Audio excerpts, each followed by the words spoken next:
Júnior, seja bem-vindo. Obrigado. Uma honra ter você aqui. Muito bom. Tivemos você há um tempo já com o Gui, né? Marechal, numa história tão linda. Ô, Júnior, você é um homem multifaces, né? No Brasil é um homem bombril, vamos dizer assim, com todo carinho. Né? Dizem. Obrigado. Eu conversava com você, você é franco-brasileiro, você é nascido aqui no Brasil? Eu nasci na região dos Lagos, que nós chamamos de região dos Lagos Fluminenses. Eu, na verdade, sou natural de São Pedro da Aldeia, mas a gente sempre diz que vem de Cabo Frio, né? Quem vem da região dos Lagos diz que vem de Cabo Frio. É a região maior que tem ali. Nasci lá e cresci lá. O mineiro conhece muito bem Cabo Frio. É a segunda casa dele, vamos dizer assim, e divide com Guarapari, né? São as praias do mineiro. Quando que você teve essa experiência de partir para a Europa? Na verdade, a minha experiência de vida missionária é algo assim, que ao mesmo tempo é previsto desde antes da fundação do mundo, eu diria, mas no meu coração começou na minha adolescência. E eu sempre contei para as pessoas que... Eu gosto muito da história de José, e eu creio que aconteceu é que Deus me deu sonhos. Para você ter uma ideia, eu sonhava com a esposa que eu tenho hoje. Eu sabia que eu ia me casar com uma pessoa da Europa, esse tipo de coisa. Isso há muito tempo? Muito tempo, quando eu era jovem, Uau! Você veio de uma família cristã? Eu venho de uma família... Meus avós eram cristãos. Quando eu nasci, minha mãe já era convertida. Inclusive, hoje é o aniversário da morte da minha mãe. Faz 2 anos que minha mãe faleceu hoje. A minha mãe foi a pessoa que me falou de Deus, que me ensinou a amar a Deus. Que lindo isso. Inclusive, no primeiro livro, eu dedico esse livro em memória à minha mãe, que para mim foi a minha rainha. Né? No meu livro existem rainhas, reis, e a minha rainha foi a minha mãe, que me ensinou a amar a Deus. Eu vejo que você gosta muito, você é muito culto, pelo que eu vi as suas histórias, alguns textos, e Deus te deu uma habilidade para as artes. Isso é graça de Deus. Eu creio também, eu gostaria de dizer que a infância, eu tive uma infância difícil, mas ao mesmo tempo eu cresci numa igreja onde me deram importância àquilo que eu gostava de fazer. Eu sempre fiz teatro na igreja, ali em Cabo Frio, onde eu cresci, e eu sempre gostei de fazer teatro. E é claro que na Europa eu tive a oportunidade de fazer teatro que eu nunca tinha tido aqui no Brasil. Eu fiz 6 anos de teatro numa comédia da cidade onde eu morei, onde eu fui pastor, e tive a oportunidade, fundei uma companhia de teatro lá na França. Existem possibilidades lá do que você não tem aqui, né, eu diria. E isso me ajudou muito, mas o início da minha carreira, da minha vida cristã, aqui no Brasil foi essencial para o que eu faço, para o que eu estou fazendo na Europa. A sua base cristã que você teve no Brasil te trouxe fundamentação para você ampliar isso. Exato. Com os recursos que você encontrou na Europa. É aquela questão das raízes, né? Uma árvore que não tem raízes saudáveis, ela não pode prosperar, ela não vai frutificar. Então, as raízes é muito importante. Investir nas crianças, nos adolescentes hoje. Eu poderia citar uma série de pessoas aqui que investiram na minha vida, na minha infância. Eu creio que é por isso que eu estou lá onde eu estou agora. Isso é muito importante, porque a proposta desse programa Mente Aberta, quando veio, até eu criei esse nome junto com uma pessoa da comunicação, exatamente a gente levar as pessoas, líderes religiosos ou líderes no geral, de abrirem a cabeça para algumas coisas que existem o tradicionalismo, seja dentro de uma igreja, numa família, em uma empresa, e às vezes novas ideias não são permitidas nem que se fale. Há um tempo atrás, vamos colocar 20, 25 anos, teatro em igreja era quase, vamos falar assim, você iria assustar muitas pessoas. Era proibido em alguns lugares, porque era uma coisa mundana. Exato. Não é? Mas aí eu percebo que uma liderança que tem uma mente aberta investiu em você e isso se multiplicou tanto que você hoje influencia uma nação fora aqui do Brasil. Ou seja, você participa de um novo movimento na Europa, de uma ação missionária que começou aqui, com líderes que não se satisfizeram com o tradicionalismo. Falar, não, por que não pode mudar? Por que não podemos ter o teatro? Por que não podemos investir nas artes aqui dentro? Essa base mas essa liberdade, isso foi muito precioso na sua história, Exatamente. Né, Júnior?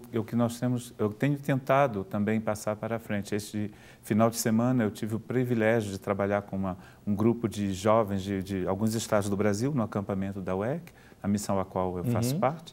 E eu fico emocionado de ver o talento das pessoas, o desejo. Trabalhei com o Timóteo, que é daqui de Belo Horizonte, que fez Jesus para a gente. Nós tivemos uma parte do teatro em que nós jogamos ovos sobre Jesus, cada ovo representando um pecado, um mal que Jesus levou sobre si, e despejei extrato de tomate sobre este menino, e ele ficou lá, entendeu? Para mim isso é muito emocionante de ver a participação de cada ator, o desejo que eles têm de levar a sério o trabalho. E isso me emociona muito. Eu tenho encontrado pessoas assim aqui no Brasil e lá fora. Eu tenho vindo várias vezes ao Brasil para direcionar trabalhos de teatro, assim, conferências missionárias e outras. Eu vou estar também fazendo um trabalho muito bom em Cachoeiro do Itapemirim, com uma igreja batista, agora daqui a semana que vem. E eu creio que a gente tem que aproveitar esse desejo que as pessoas têm de dar o melhor para Deus. Eu creio que para Deus a gente só pode desejar dar o melhor. É verdade, né? É verdade. Que a gente está, na verdade, Ele nos deu dons imensos e nós estamos dizendo, Deus, merci beaucoup, obrigado. E eu estou devolvendo aquilo que Deus me deu. São os talentos, né? Exato. Ele te deu o talento, você está multiplicando. E quando você foi para a França? Você foi enviado como missionário pela sua igreja? Eu fui enviado como missionário para a França, através da missão da UEC. Eu conheci a minha esposa no Senegal, eu fui missionário no Senegal antes. A sua esposa é? Minha esposa é inglesa. Inglesa. Você foi conhecê-la no Susan Senegal? Mary. Ela era missionária da UEC, enviada pela Inglaterra, eu pelo Brasil. E ela era parecida com o sonho que você tinha, Júnior? Olha só, que coisa mais incrível. Eu tive uma namorada quando eu estudei no Rio de Janeiro, não sei se ela vai assistir esse programa, e uma vez eu disse para ela, eu sempre achei que ia me casar com uma europeia. E a coisa mais incrível é que nós terminamos em paz nosso relacionamento. E eu conheci a Susan, eu vi a Susan pela primeira vez em 92, quando eu morei na Inglaterra para estudar inglês, na base da UEC. E depois um ano depois nós nos encontramos no Senegal. E a nossa história começou assim. Ela era professora, ela ensinava os filhos dos missionários lá na África e eu trabalhava com o povo Wolof. E de vez em quando, nas conferências, uma vez eu fui de férias a Dakar, eu era solteiro, fui sozinho, encontrei com outras missionárias da UEC solteiras e a Suzy estava lá, eu a convidei para... Fiz um jantar, um almoço brasileiro, eu sou de Cabo Frio, então fiz frutos do mar lá no Senegal e aquela coisa toda. Íamos caminhar pelas praias do Senegal, aquela coisa toda. Sempre acompanhados, né? Porque no campo missionário... É tudo missões, né? Tem os anjos da guarda que nos acompanham. E nossa história começou assim, nós nos casamos em 97, no país de Robin Hood, porque a minha esposa vem do norte da Inglaterra, na região onde viveu Robin Hood.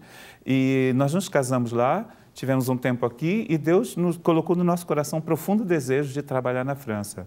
A missão estava de acordo, a igreja batista lá que nos convidou também, e eu me tornei pastor, eu entrei para a Junta Batista da França e me tornei pastor batista lá e há quase 16 anos nós estamos trabalhando lá com a igreja. Uau. Com implantação de igreja. Hoje você é pastor e pastoreia a sua igreja, mais outras comunidades. Eu me tornei pastor quando eu tinha 28 anos aqui no Brasil. E eu tive que fazer uma série eu fiz vários cursos em Paris, na Missão Batista, na Igreja Batista, e eles me aceitaram em 2002, oficialmente, como pastor francês. Que lindo. Eu já pastorei uma igreja durante 10 anos no Norte, trabalhei com pessoas da rua durante 12 anos, antes mesmo de ser aceito como pastor. E há 2 anos atrás, exatamente 2 dias atrás, em julho, nós fomos transferidos para o sul da França, onde já trabalhamos durante 2 anos, no País Basco. Você pastoreia franceses? Eu só trabalho com a igreja francesa. Se algum brasileiro quiser vir à nossa igreja, é bem-vindo, mas nós somos uma igreja francesa. É isso que eu conversava com o Breno, porque você também está nas novas séries agora do programa Povos e Línguas, que é exibido aqui na Rede Super. E eu conversando com o Breno, ele falava da importância de um missionário, de um pastor, mas que trabalha com os nativos. Sim. Eu não tenho nada contra isso. Mas... você pastoreia brasileiro naquela nação, mas não é essa. Não, ainda que possa existir, mas a proposta é outra. Existe, né? Mas eu teria ficado no Brasil para pastorear brasileiro. Eu creio que na França, a França precisa ser evangelizada. Né? Precisa ser evangelizada. É muito forte, né? O número de evangélicos na França é uma coisa assim ridícula, até ridícula. Na nossa região, o País Basco, só na costa existem igrejas evangélicas e nós podemos contar 4 igrejas evangélicas.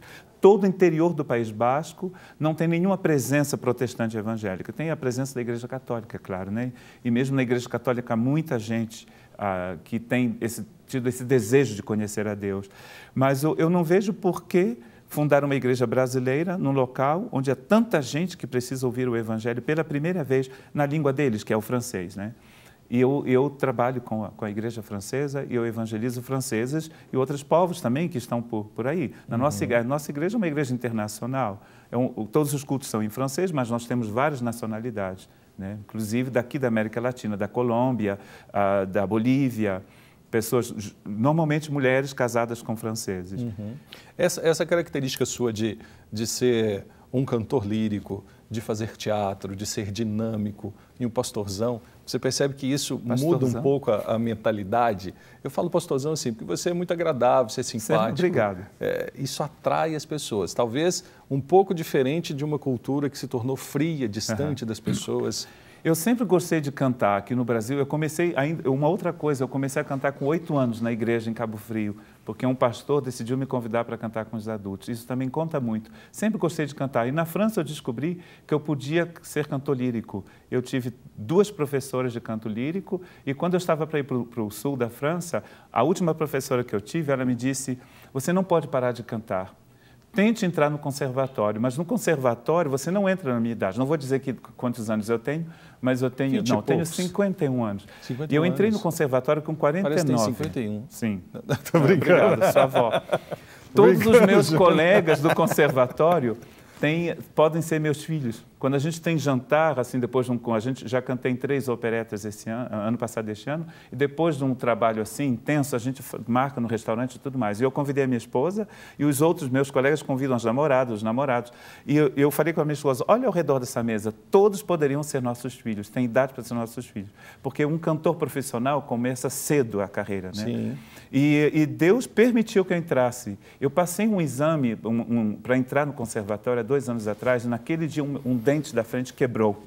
Eu entrei no conservatório, fui cantar diante de um júri, enfiei o dente entre 2 dentes, cantei e entrei em 2º lugar naquele concurso, que eu nem deveria estar, porque eu tinha mais de 22 anos, né? Como você percebe, eu tenho mais de 22 anos. Eu creio que a porta que Deus abre, ninguém pode fechar. E eu entrei no conservatório, tenho tido grandes oportunidades de cantar lá no sul E acaba de ser uma referência para esses jovens. Exato. Tem inclusive um colega meu do conservatório que veio a um culto outro dia, porque eu o convidei. E ele ficou curioso de saber como é que era o culto protestante, né? E temos tido com o teatro a mesma coisa. Pessoas com quem eu fiz teatro vão às nossas reuniões, estudam a Bíblia com a gente, oram, pedem oração e tudo mais. Então, eu creio o seguinte, que o cristão, se Deus te deu um dom, você utiliza esse dom para estar com as pessoas, para entrar num mundo que um pastor normalmente não tem como entrar. É verdade. Só pastor, né? Então, eu canto, gosto de cantar, eu faço teatro, direciono teatro, e Deus tem me dado oportunidades imensas. Eu conheci uma pessoa que, quando soube que eu era pastor, veio me ver e falou, olha, eu não creio em Deus, não acredito em Deus. Um ano depois, ela entrou no meu grupo de teatro cristão e nós percorremos várias igrejas, fazendo a peça sobre o filho pródigo. E essa menina que não acredita em Deus, que hoje é uma grande amiga, ela trabalhou com a gente no nosso grupo cristão e ela falou para mim, a primeira vez que a gente foi no Templo Batista de 1800, e os templos lá são muito antigos, ela falou, Júnior, hoje é a primeira vez que eu meto os meus pés numa igreja protestante. Uau!